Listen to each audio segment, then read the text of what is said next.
Hello and Merry Christmas, everybody! The internet loves lists, or at least we believe so because WatchMojo is so gigantic, and every once in a while I like to throw out a list, regardless of the fact tons of people actually despise them. So today, I'm going to be covering my top 5 games of 2016. Now, I'm not saying the top games of 2016, I'm just saying the ones that I personally enjoyed the most. Now, if you can't fathom why your favorite game doesn't appear on this list, it's either that I didn't play it, or more than likely, I didn't personally enjoy it as much as the following on this list.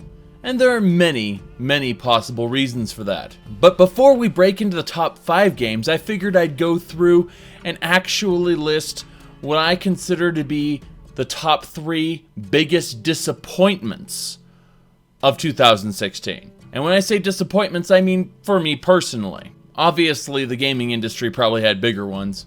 Who knows? Either way, starting off at disappointment number 3, we got Star Fox Zero. You see, I was there when the original Star Fox came out for the Super Nintendo. It actually had a special chip in it that offloaded a ton of the processing. It was called the Super FX chip. And it basically gave us a kind of pseudo 3D, which is really awesome. From there, I read the Star Fox comic book that was featured in Nintendo Power.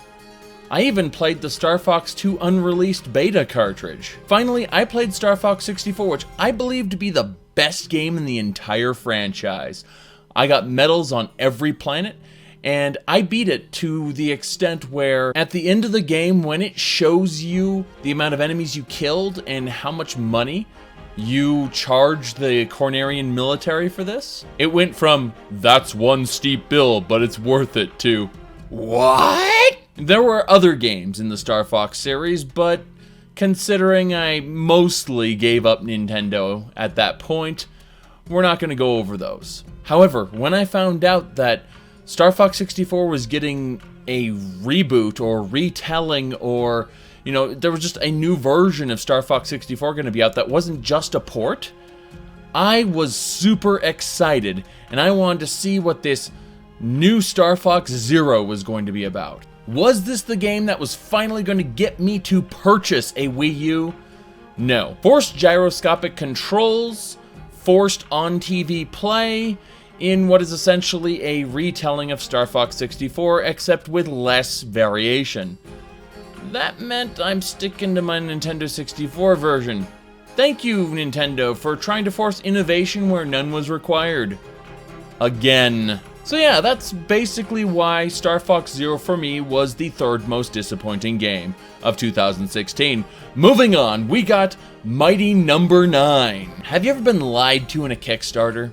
Well, pretty much everyone has. Kickstarters lie to so many people all the time. Not to say crowdfunding is bad. In fact, I actually hold up crowdfunding as the future because there's so many franchises out there that are being held hostage by these large corporations that just see them as cash cows. And spiritual successors can be made. Remember, at this point in time, there isn't a legal framework to patent a game mechanic. You can have whatever kind of games you want as long as they don't infringe on another's intellectual property rights. Remember when I did all those, what if Skyrim was good, what if Oblivion was good? That wasn't necessarily for Bethesda. I hope Bethesda takes those on board, don't get me wrong. But ultimately, some indie developer out there, I really hope gets the message that you can incorporate some of these ideas. But in the case of Mighty Number 9, this is a very unfortunate case of a businessman desperate to create a new franchise, basically to beat Capcom at their own game when people just wanted another Mega Man game. What they got was something that wasn't just legally distinct, but it was very different from what they had asked for. The original concept art that they had seen, and the original concept demos, the animations that they had seen, none of it was the same. The change in art was a cheesy, almost PlayStation 1 aesthetic. And we aren't even going to get into the Red Ash fiasco, the bungling of the advertisements by Deep Silver, the publisher, or any of those problems. We're just going to judge this thing based on the gameplay. It wasn't what any of us wanted. It really seems like the guy who put up this Kickstarter was trying to pass himself off as this sole creative vision behind the product, when in fact, he was just a businessman who we believe just pawned off the whole thing to a development team. And the development team was, as far as we know, just kind of told, make it kind of like Mega Man, but not too close to Mega Man, if you know what I mean. And not to say that we wanted another carbon copy of Mega Man, we certainly didn't. On the reverse side, it was too scared to become its own identity, separate from Mega Man. And the reason for that, it wouldn't have gotten funded if they had abandoned Mega Man entirely. So this is some kind of Frankenstein's monster, and in general, just a discount PS1 game. I look forward to playing this whenever it goes on sale for like 80% off. But for now, having played it on my friend's Wii U was enough. So, for the number one most disappointing game of 2016, I would have to say No Man's Lie. Let's face it, between Elite Dangerous, Star Citizen, and No Man's Sky, everyone was hyped to see at least one of those three out in the foreground, being released in full. This was going to be the whole thing, an entire procedurally generated universe filled with space battles, and you can take your ship anywhere and do anything. And the idea is that the entire universe was so big that it's very, very unlikely you'll see anyone else in the game, but it's possible. What we got was a procedurally generated sandbox of low poly, low texture, uninspired gameplay. The graphics weren't bad, they were just mediocre. The game that we were led to believe would be this grand exploration space opera turned out to be a survival sandbox simulator game, where you had to gather X amount of carbon in order to build this, and you had to gather X amount of this to keep your life support going so that you can continue to gather more stuff to get more life support, and so on and so forth. It is a self-perpetuating cycle. And when you stripped away the three-dimensional graphics, when you stripped away the somewhat impressive sights and the pretty damn good soundtrack, what you had, it was a core gameplay loop, which was like Starbound, with less actual gameplay in it.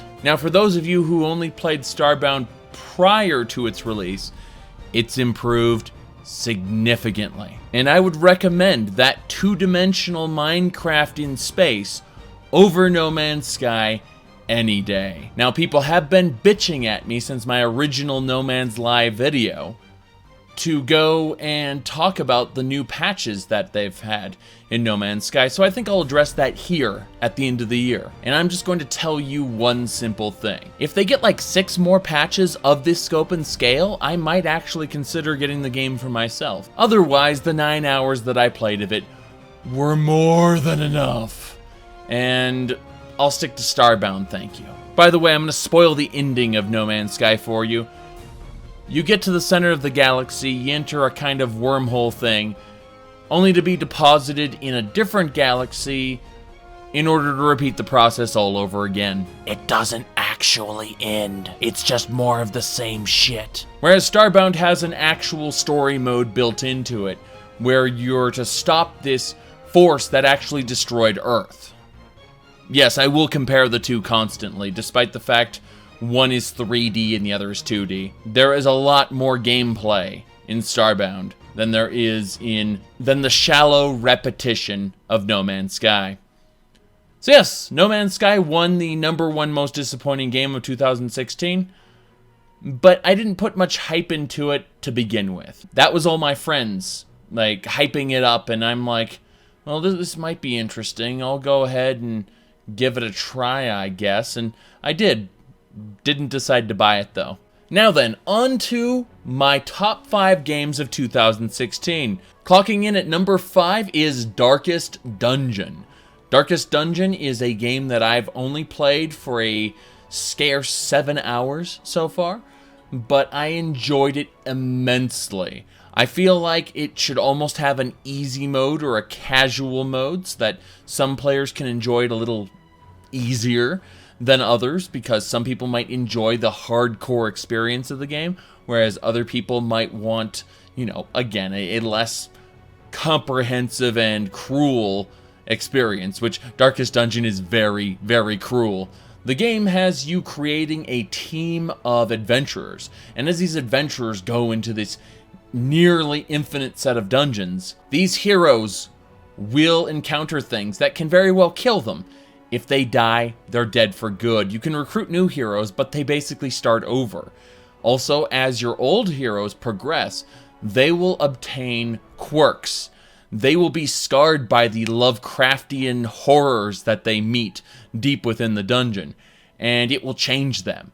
And some of these quirks are good, some of them are very, very bad. You may actually have to send them to the church to lower their stress, because if their stress maxes out during battle, they can have a heart attack and die. It's pretty ridiculous and awesome. By the way, I mentioned Lovecraft earlier.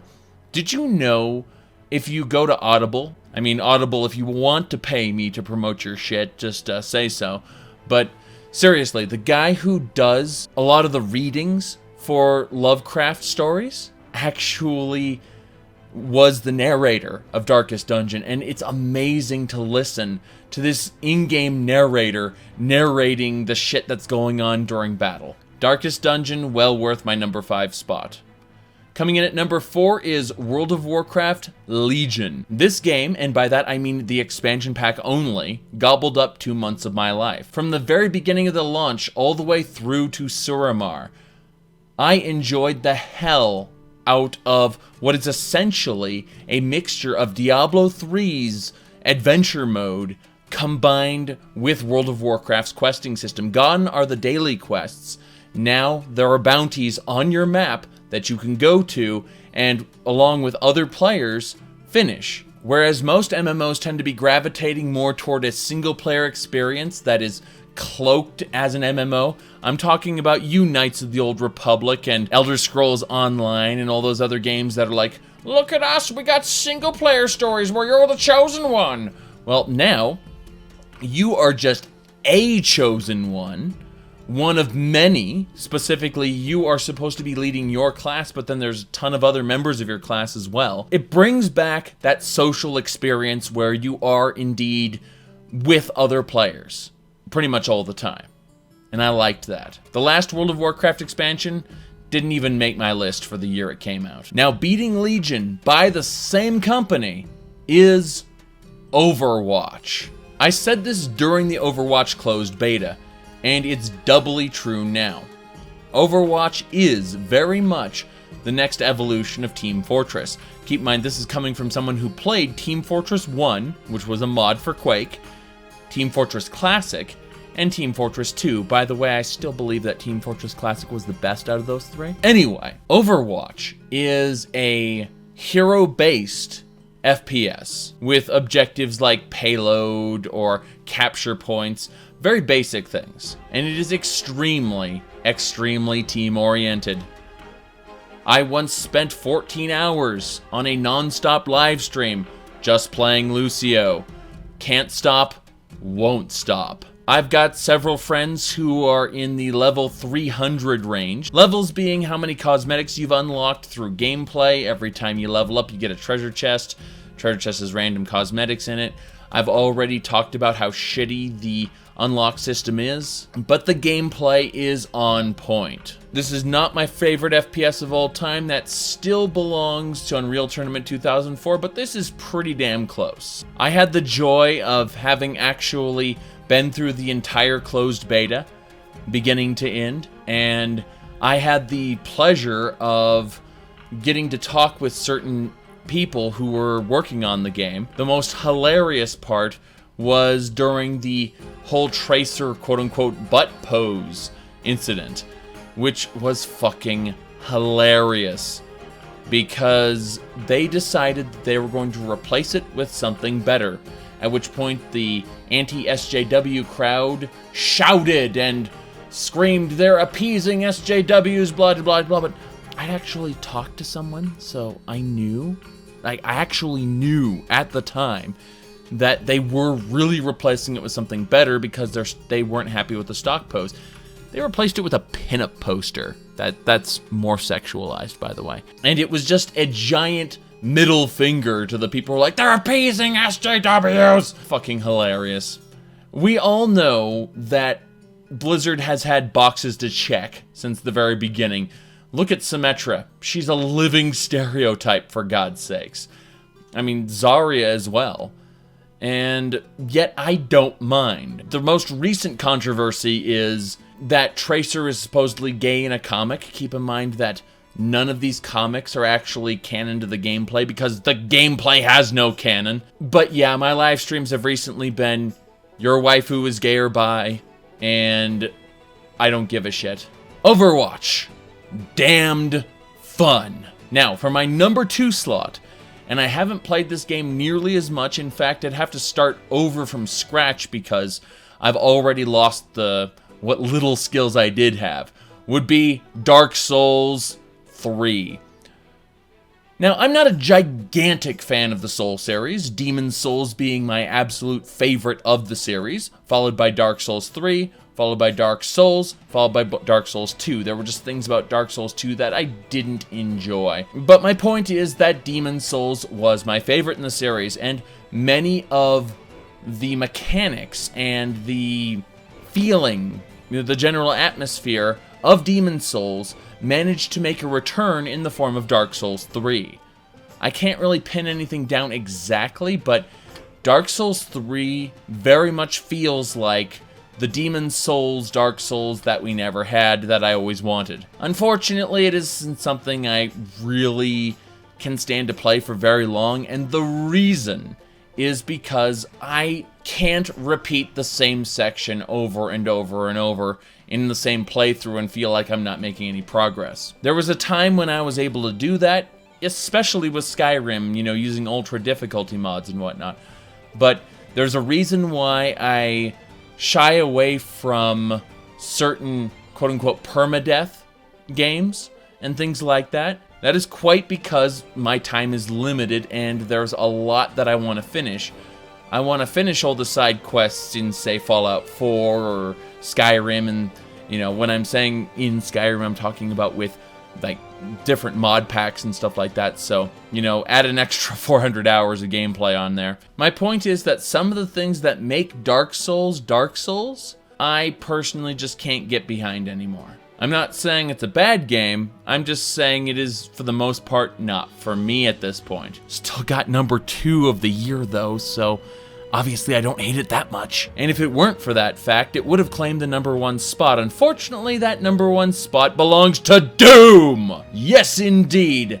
id Software's second reboot of the series, the first one being Doom 3. Doom takes that dark hallway shooter, kind of trying to be a horror game that Doom 3 was, and throws it out the window in favor of a 3D iteration of the original Doom. You move fast. You feel powerful. You smack enemies with your fist and watch them die. You are the Doom Slayer. And you know what? It's great. I've got a review up of Doom. I recommend watching it, because as much as I don't like the multiplayer in Doom, I don't even consider it part of the equation. The reason this got my number 1 game of 2016 is entirely for the single player. Yes, I value the single player of Doom over Dark Souls, over Overwatch, over World of Warcraft Legion, and over Darkest Dungeon, because it's that awesome. I beat the game twice, once on Ultra Violence and once on Nightmare. Now, there were some people who were like, well, you should beat it on Ultra Nightmare. Ultra Nightmare brings absolutely nothing to the table except permadeath on Nightmare. And since I die all the freaking time on Nightmare leading up to the end of the game, I don't think so. I'm not going to repeat the game again and again and again in order to get a perfect play, as it were. I enjoyed my experience, and I enjoyed all the deaths that came along with it, with the guaranteed knowledge that I'd be able to start the level over again. Now, Doom has recently had an update that added arcade mode into the game, where you can bust through the levels, killing all the enemies, and get a high score based on these score multipliers. And there's a leaderboard where you can compare your Steam friends. It's pretty damn awesome. If you haven't played through Doom before, I recommend it highly.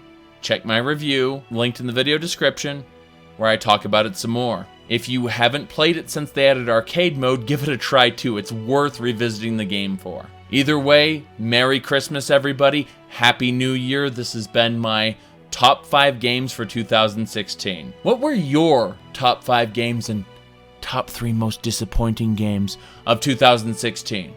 I want to hear them. Put them in the comments section. And while you're at it, give the video a like or dislike. Either way, thank you all for watching. Check the social media links for more content, and I will see y'all next year.